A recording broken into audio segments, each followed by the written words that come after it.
Мына Әлқожа мен доктордың жыры бітпеді. Екі атамыз жатпайды. Мына доктор кеше мен жайлы 3 минуттық видео түсіріпті.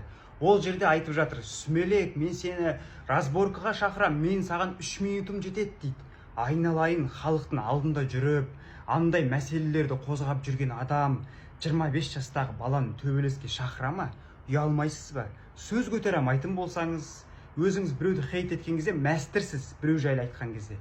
Сөз көтермейтін болсаңыз, халықтың алдына шықпай-ақ қойыңыз. Жарай ма? Сен егерде осындай өзекті мәселелерді қозғап, және халықтың алдында жүретін болсаң, бәріне дайын болу керексің, және ұмытпау керексің. Халық 50-де 50 бөлінеді всегда. Біреулер даттайды, біреулер жақтайды.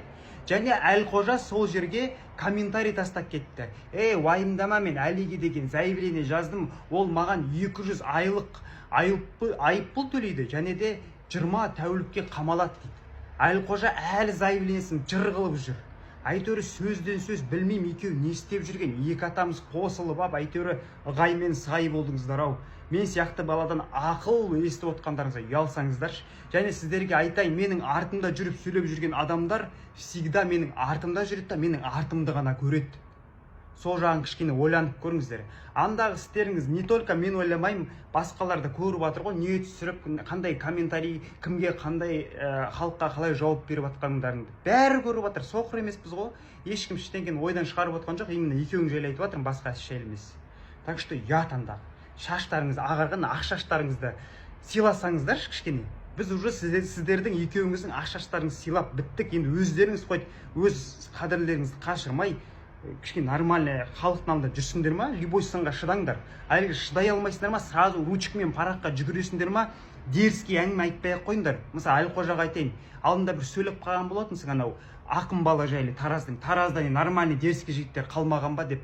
Еще сен өзің заявление жазып жүрсің. Сен дерзкий жігіттер жайлы грамм аузыңды ашуға да сен қақың жоқ. Дерзкий жігіт деген қандай білесің ба? Сен дерзкий жігітті көрсең тіс жіберетін адамсың ғой, шынына келгенде. Тараздың жігіттері, нормальный папанят жаманда жігіттер қалмаған ба дейді, өзі заявлениені тықылдатып жазып жүр бәріне. Базар жоқ, ұят, айта бергім келмейді. Бұдан ештеңе де айтпаймын екеуің. Өздерің білдір маған, тағы да заявление жазасыңдар ма, да бірдеңе істейсіңдер ма? Не стоит вообще адамдар екеуі де. Да, вот так вот өле қалыңдар. Бүгін TikTok'ты ашсам, қарасам, бір Али деген блогер бар екен, блогер сымақ. Сол мен бір комментімді оқып, дірлеп, маған бір видео шығарыпты, мен жайлы бір ролик шығарыпты.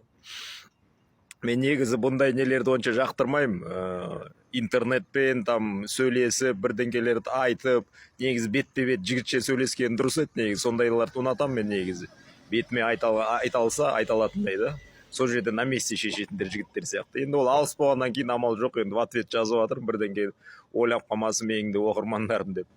Ол ерніңдегі мозоль үлкейдейді дегеннен кейін мынандай сөздер жазғаннан кейін маған ағаш, сабын, шал деп жазғаннан кейін мен де оған айттым, ана ерніндегі мозоль үлкейтпейді біздің. Оны ұрмай-ақ басқаша жолмен үлкейтуге болады негізі. Али, білмесең.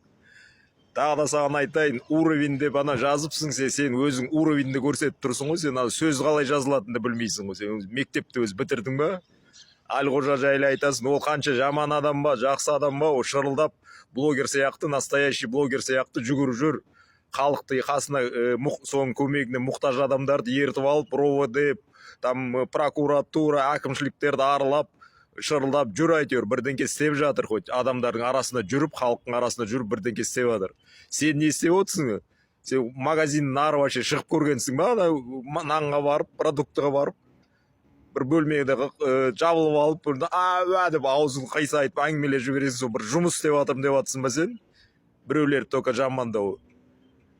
Уровень, шал, ағаш деп сен өзің алып, сен ағаштан да тупойсың ғой.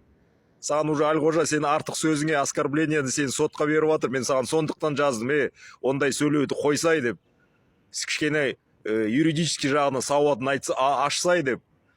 Тексерілмеген информация, біреулерге жала жауып жатсың, кәдімгідей деп. Біреуге жағам, біреуге бір роликке просмотр жинайым деп. Соны жазғаннан сен маған в ответ не жазып жатсың? Ағаш, шал, аташка деп. Керек болса бар ғой, сен сияқты сүмілектің үшеуін құлата алам, шал болсам да. Кел Алматыға 6 секунд жұрттың алдында керек болса обосновать етіп берем саған.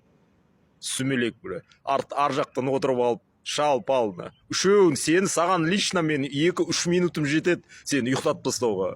Сонымен тыныш жүр да, қысатын жеріңді қысып спокойно жүр. Саған тағы да адам қысып үлкен адам несімен айтып жатыр саған тыныш жүр, все спокойно.